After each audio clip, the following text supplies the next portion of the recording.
Welcome to the H2G podcast. It's hump day. All right. So we're going to get into, I guess, something that we can probably all relate to, whether now or at some point in our lives.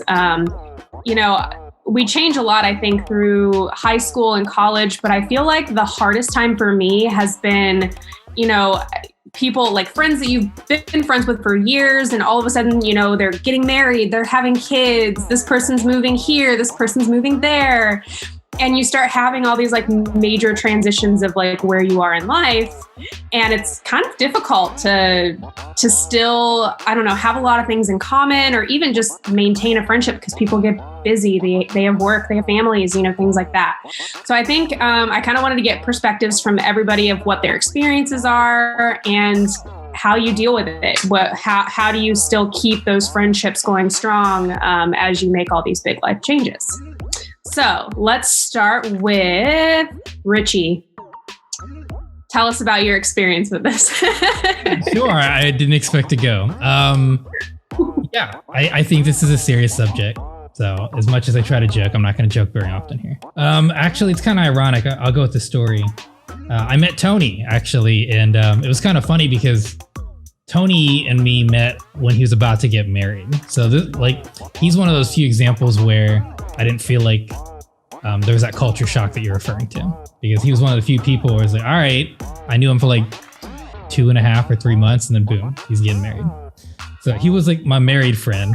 But I think what is ironic in this situation is I ended up moving out to California, and we don't really talk. Like, I'm not a big texter, and I don't think he's a big texter. So we didn't talk at all when I moved. So like when there's that convenience of like being near each other wasn't so bad, but like once you start moving, I think that's where it gets problematic. And I don't know if this is like a gender thing, but I think at least for me, I think Tony, it's just not something where we focus on like contacting each other. So like Chelsea had mentioned, she's got a friend, and they like communicate all the time. And I think that's great. And I think it'd be great that we all do those types of things. But I think what I'm more used to now, at least from my end of things, is as I'm getting older, I'm recognizing there's periods of time for people to be in your life, and then that doesn't necessarily last. And if it does, it's great, and you want it to last, and make it happen, right? Like if somebody's important enough to you, you'll make time regardless of the circumstances. Now we hang out on the podcast. But it just depends. One of my best friends on the planet, she and I are really close. We don't really speak anymore. We might talk like once a year. And there's still that connection, and there's still that love for what we meant to each other. But I mean, I think that's life. You run into different things, and sometimes circumstances and people. So, as I've gotten older, it's super challenging. To give you an example, I live on the West Coast, and traditionally most of my friends live on the East Coast, just from being in Ohio and just the circumstances. So I don't really talk to them, and I had to make a new circle, right? Because at the end of the day, I get home and it's 6:30 to 7 at my time, and that's like 10 p.m. East Coast time. And like as Chelsea mentioned in regard to this subject, most of those people are married, have children, etc. We're not in our early 20s. So by the time I get home, they're about to go to bed or close to it. Or that's their alone time because the kids finally got put down. And which, as Tony has mentioned multiple times, that just means they go and sleep so they can get some good rest, So, for me, it's like I've had to do that. And then it comes down to, okay, well, if you want to work timing out with somebody that you used to be really close with, well, then you hit a weekend. Well, and then the weekends are in the same situation. You got children. That's kind of the most important thing in your life. You got to focus on that first. So sometimes it's just not meant to be in that regard. So I think the best thing to focus on is, your social circle and who matters in that sense. So if Marvin and I are, hung out for 30 years and we need to make it work, we're going to make it work. And if we don't make it work, I don't feel like it's very important to not harbor emotions attached to that, right? Because again, it's like their actions or whatever, their lack of ability to spend time with you isn't indicated like with how they feel about you. There's like, no, that's not what that is. It's just, we get busy, things change, life changes. A lot of the time you're forced into the world and you're in school and you go into school and you all have the same regiment and the same schedule, and honestly, you see each other literally multiple times in a day. And then you potentially go to college and it's a similar capacity. Or with college, you get to choose your schedule, so you can work your schedule to find time to spend with your friends who are probably close to you. But this is how kind of life molds. Once you get past that, then the 9 to 5 kind of kicks in, and then you're limited. You don't have flexibility as you once did, and you're not in situations where you're have the opportunity to be forced near each other, and now you're further apart. So I think it just depends on who the person is. Like if you're introverted, maybe you don't want to deal with the stress of meeting new people and making new friends, and you're going to be a lot more inclined to like keep those bonds going. And the beauty of what we live nowadays is we have the internet, we have Zoom. I mean, I can look at you and we can see each other, and we couldn't do that 20 years ago.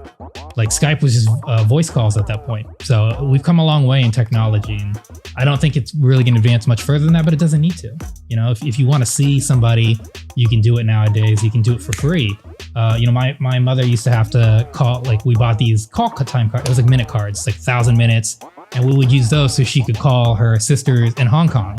Now she doesn't have to do that. Now it doesn't cost a cent, and they can video chat and things like that. So, in short, it just really comes down to like your personality and what you're looking for. I don't think, if you need to stay with your circle and like that's what's going to make you feel whole, then the beauty of this is we can see each other. There's video, there's audio, there's so many ways to do it. What I recommend if you're that close and like this isn't enough once COVID's gone, you plan trips like Chelsea kind of said. What I do is I have godchildren, and I would visit them in Arizona every single year, the first week of December, so they just got used to it. So, I mean, you can make anything work in that sense, but it's never easy, right? It's never easy to feel like a big part of your life kind of just gets removed.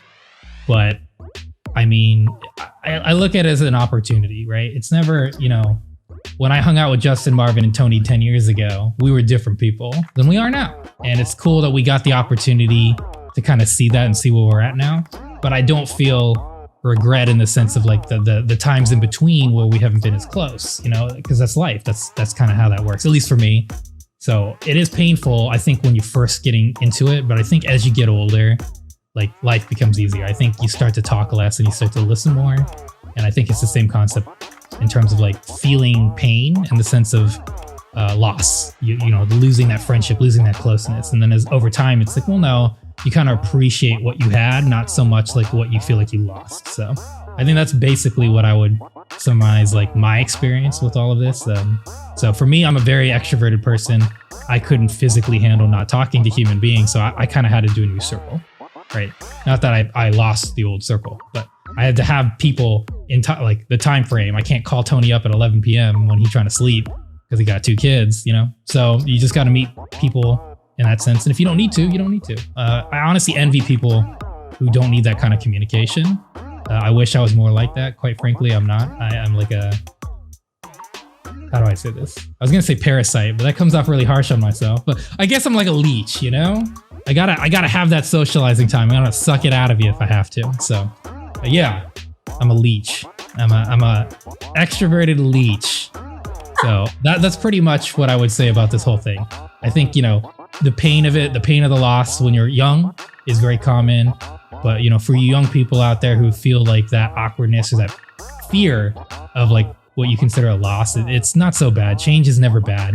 I think it causes anxiety because it's the unknown. But it's, you just got to put your best foot forward. And honestly, you'll be fine once you get into it and once you really see what it is. And again, you can pick up a phone at any time. You're not going to lose the opportunity to speak to someone as if you choose to.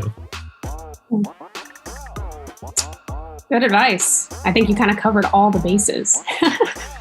But I do want to get another perspective from Christy. She's literally holding her child. So obviously that has a huge impact on, your social life. And I mean, I'm sure COVID doesn't help. So what's your perspective on all of it?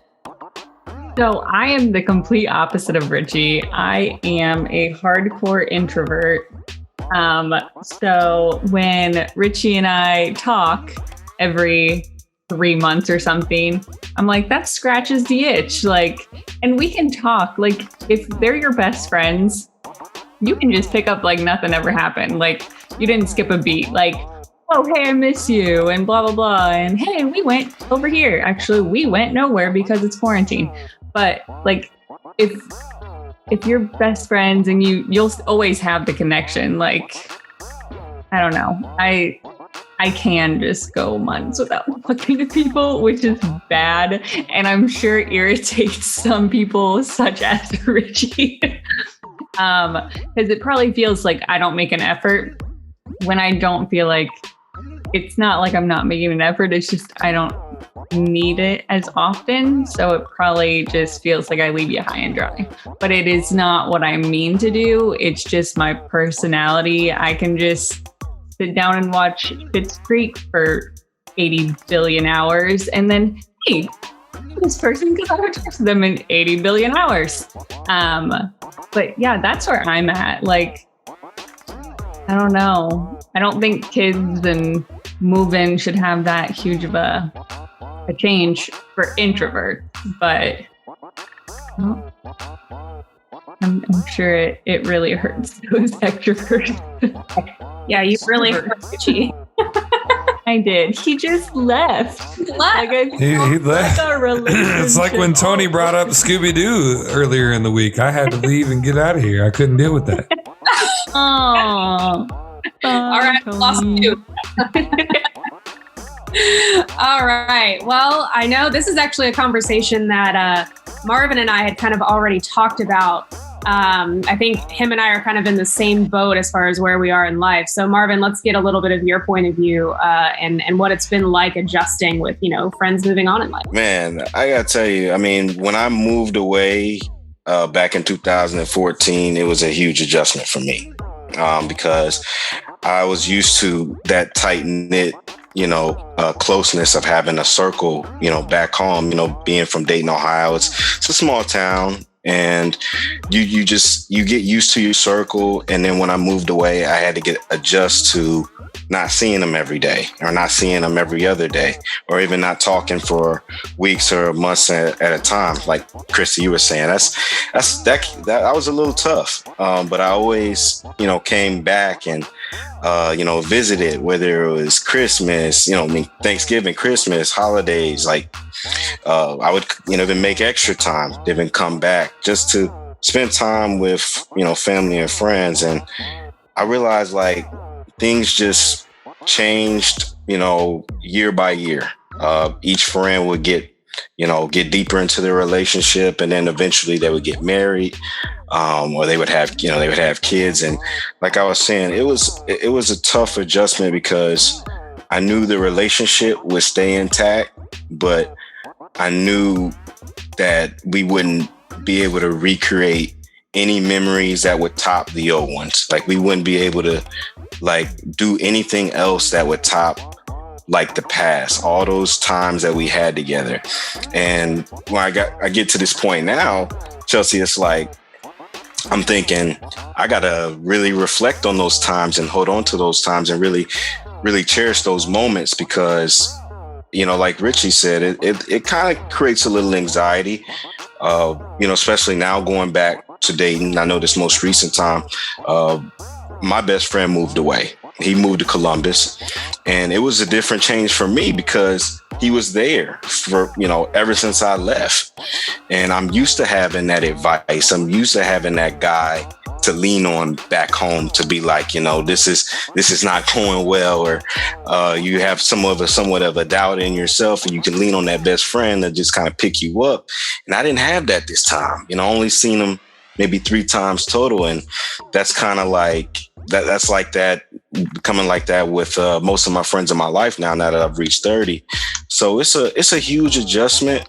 I think that Christy and Richie are right. I think that like if you are best friends, if you really are best friends, the relationship doesn't change. It shouldn't be indicative, or it shouldn't reflect like how you see each other just because you're not spending time with each other. And that's something I had to had to realize, because I think that I've had friends come up to me, and tell me, Marvin, I was worried that you were going to just forget about me when you went to New York. And I felt the guilt too, over a 6-year period.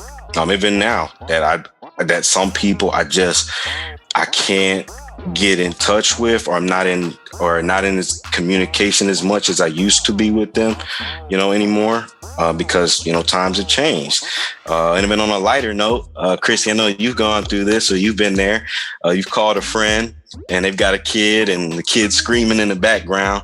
And I've had to pull the phone away from my head for a second because they call me and it's like, Marvin, I really got to talk to you. Hold on a second. And it's just screaming at the kid for the next 5-10 minutes. And then they get back on the phone like, now, what was I saying? I'm like, you didn't say anything yet. You didn't start.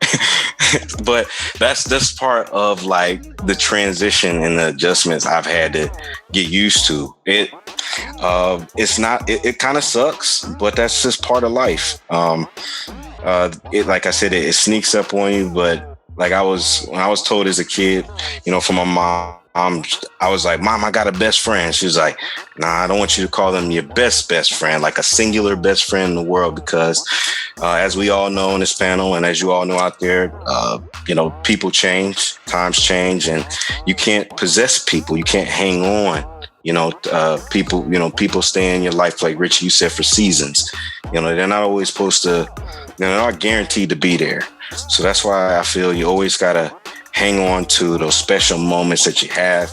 And then if you can hang out with each other for 10, 15, 20 minutes, an hour, even a text message, anything that you can do, just to maintain that relationship, I'd recommend that you do it, because it's tough, because some of my friends, to be honest with you, Chelsea, they haven't transitioned with technology. We're all from the 90s, the 80s era. So a lot of my friends, Richie, that's not true. They don't always pick up the phone and text.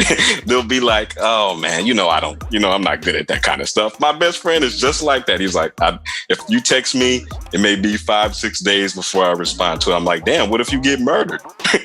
What am I supposed to do then? I can't call Robert Stack. But anyhow, it's an adjustment. It's a huge adjustment, and going forward, I hope I can just keep learning from this, and help somebody else out that's in the same situation.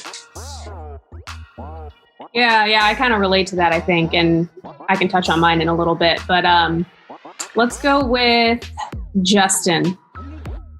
What's your perspective on this? Oh man, this is hard. I've always been really bad at seeing that there was going to be a goodbye, because I'm definitely extroverted. Similar to what Richie said, it's almost like it's a need. Too much isolation can be rough. I enjoy it now in my older age, but when I was a kid, it was almost like the worst thing, and I mean kid up through my mid-20s, it was the worst thing that could happen to me, was for me to be alone.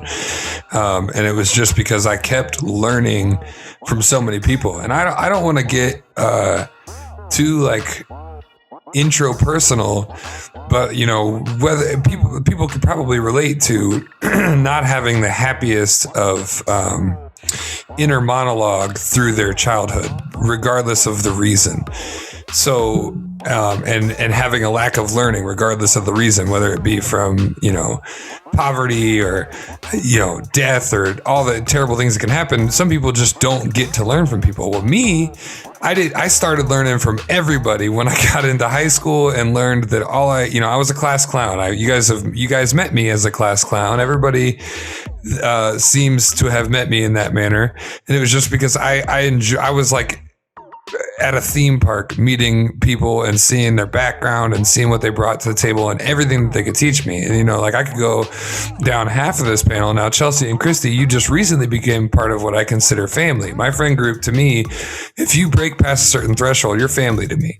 And I'll touch on that in just a second. But like Tony opened a passion in me, like something that I didn't even know was there. I tried sportscasting at Wilmington because somebody asked me to try it when they were in the gym, and I had a good time doing it. But I never thought radio was a possibility. Wright State gave us that opportunity, and I saw that was a thing on campus, but I wasn't even sold on it until meeting Tony, and I immediately just idolized him as a person and was like, man, this guy is so cool. And the radio show, the Beach Bash, opened this whole new part of my heart that obviously is still huge. Look at what we're doing now. Marvin and I grew incredibly close over the years at Wright State, and to the point where we actually witnessed firsthand some of this how to deal with loss thing. I went to a different college and got on another radio station, and it didn't feel right. We were supposed to still be on it, so we tried. You remember, Marvin? We tried to connect our shows from Connecticut to Ohio because it's hard. And then Richie, same thing. I mean, met him through Tony and through the Beach Bash and radio in a whole nother perspective. And I was learning from Richie on a daily basis, because that's the type of person Richie is. That he'll tell you something when you're wrong or when you're right, or if you don't know. He's got such an awesome perspective those three. And then we went 10 years, and we didn't even really get to talk that much. And that's just how life plays out. But what's motivating to me, what gets me through all this, and that's just 3 examples. I could go on for days. All of my high school friends, everybody that I considered family back then, I still feel this way. When we get together, it's like we didn't really miss that much. I mean, we didn't do a whole lot of catching up when we started the podcast. It didn't take much. We thought there'd be this long conversation, but we started working on what's the show going to be about, because true friendship and the true bond that you create with people is true regardless of what happens in between. So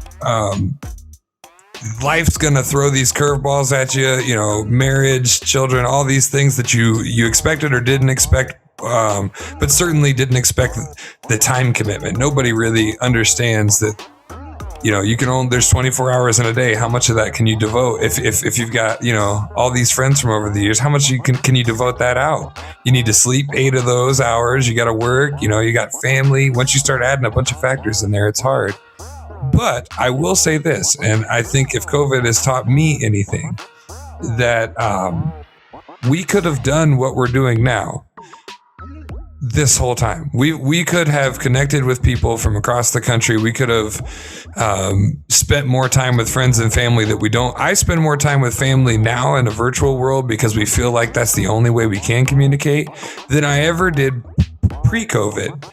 We never got together as much as we can get on a Zoom call or get on a family fun night on Messenger or whatever. I mean, that never happened. And even us, we never even thought about, let's try to do a podcast through Zoom. I didn't even know Zoom was a thing. I knew you could do Facebook Messenger and FaceTime, but so if COVID's taught us anything, like Richie said, those options are there. You have the ability to talk to people, and if you're thinking about somebody, you're probably going to make their day, and they're probably going to be thinking about you too. If you just message them and say, "Hey, I was thinking about you. It's been a long time. What's up?" That's all it takes, and re-spark that conversation. We just had an episode about things you can do digitally or from long distance. If somebody's moved away or can't really go out, for a drink or whatever because they have family, find something.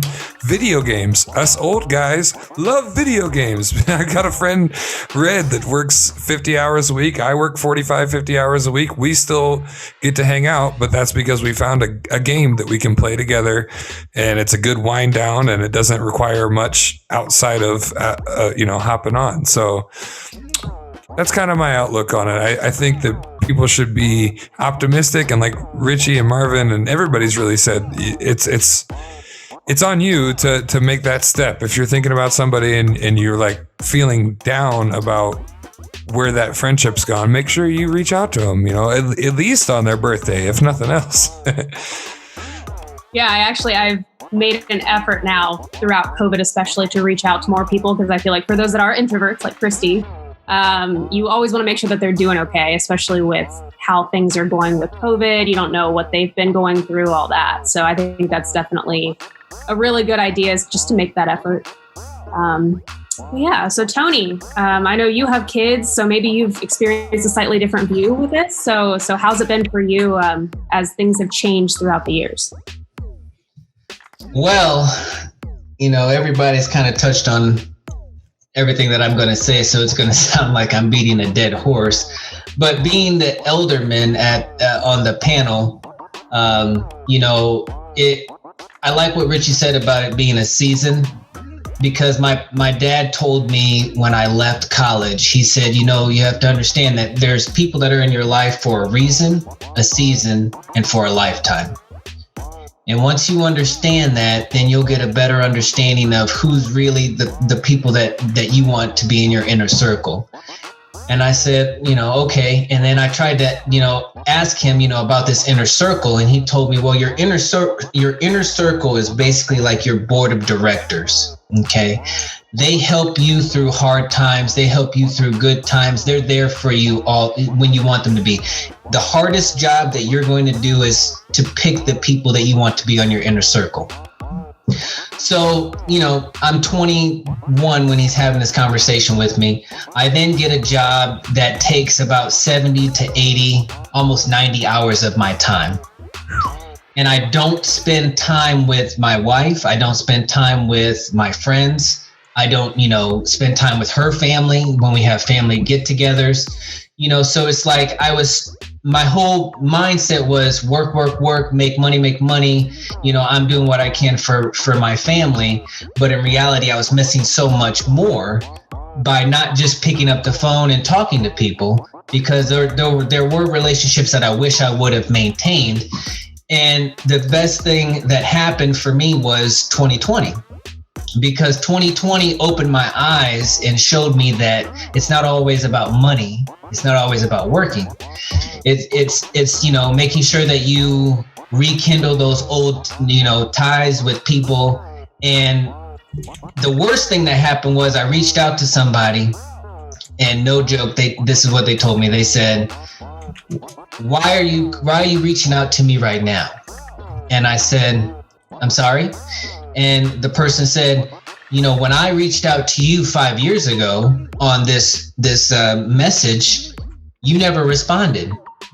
So for you to all of a sudden say, hey, how are you doing? I wanted to see how everything was going in 2020 for you. It just threw me off guard. Like, what do you want out of it? That was the big eye open for me, because I didn't want anything out of it. I just wanted to change the person that I used to be and be a better person for now. And so I flat out told the person, I said, I respect everything that you're saying. And in the past, I was in the wrong, and I do apologize about that. And thank you for critiquing me. I'm learning a lot in 2020. And, I appreciate that. So in all reality, it all comes down to you as the individual and understanding that the people that you used to hang out with in elementary school are not going to be the same people that you might hang out with in high school. And the people you hang out in high school might not be the same people that you go to college with, because everybody goes a different way. But if there's relationships that you want to maintain, you have to do the work. Last thing, and then I'll stop talking. My best friend told me that he was in a relationship with a girl that was 3 hours away. And he said, it's not going to work. And I told him, I said, Tyler, it's not going to work because you've already said that it's not going to work.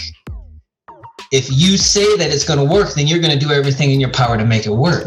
And that's the same thing with these relationships that we're talking about. If you want to make these relationships work, you have to put in the work. You have to do something about it. And everybody touched on it. So, it happens. It is what it is. It's life, and that's why in a relationship, when you're in a relationship, I'm married, been with her for 15 years, and I can tell you it's a roller coaster. And it's a great roller coaster because it's the roller coaster of life. You're going to have ups and downs, but I have to do my part to make sure that relationship stays, and she has to do her part to make sure that the relationship stays intact. So in reality, it can't be, me take and expect something. I also have to give. So that's basically what we're talking about when we're talking about all this stuff is, you just have to, if you want a relationship with somebody, make it happen. Yeah. Yeah, I like that as your last summary of it. Given kind of, I guess, my point of view, I feel like I kind of got slapped in the face with this whole like life change thing. So when I relocated down to Florida, for those who don't know, I'm divorced. So at the time I was married. And when I moved down, I already had one friend that lived there, but then I ended up meeting a lot of really great friends while I was there. And out of the friend group, 3 of them had kids like right at the same time. So then it's just like me and one other person who doesn't have kids. And her and her husband just bought a house, or they're building it because they do want to have a family. And so they want to have plenty of space for the kids and everything. And I've always been the one that doesn't want kids. So for me, it was like all of a sudden, all 3 of them, have kids and they're really busy. And especially with COVID, they're trying to, keep their kids safe. And so they aren't wanting to go out and possibly expose themselves to COVID stuff. And then, with all of that, obviously I'm supportive. I'm glad that they're able to start their family and their kids are adorable and everything. But it's just like, I don't relate to that because I've never had kids. And now, I've gone through a divorce, and I feel like my best piece of advice is to find comfort in being alone. Like that's been the hardest thing for me to get used to, because all through college, I was, very extroverted. I had a lot of friends. I've become a little bit more introverted as I've gotten older and been more particular about who I let into my life and the energy that I allow in my life. But I think the hardest adjustment by far has just been learning to enjoy and cherish the time that I have alone. And especially like with COVID and everything, I think that's part of the reason I'm trying to make the effort of reaching out more and going outside of my apartment, even if it's virtual. And it's just because, I need to still find that time for myself and do what's good for me, but then also make the effort to still keep those friendships going and everything, because through all the seasons of life, I fortunately have really great friends that I've been able to keep around for years. I have a best friend from high school that now lives in Colorado. I still talk to her regularly. I have all my friends in Florida, and then now I'm in Texas, and I have one of my friends from college here, fortunately. But it's been a lot of growth and change in a short span of time. I joke that my story could probably give people whiplash.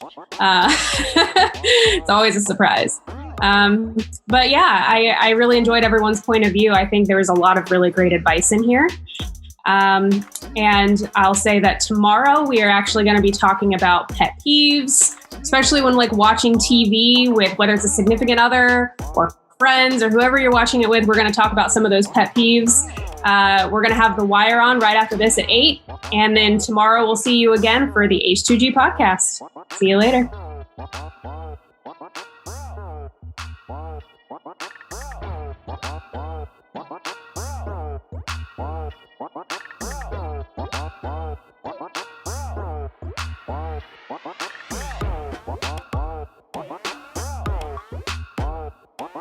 So Marvin, let's get a little bit of your point of view and what it's been like adjusting with, friends moving on in life.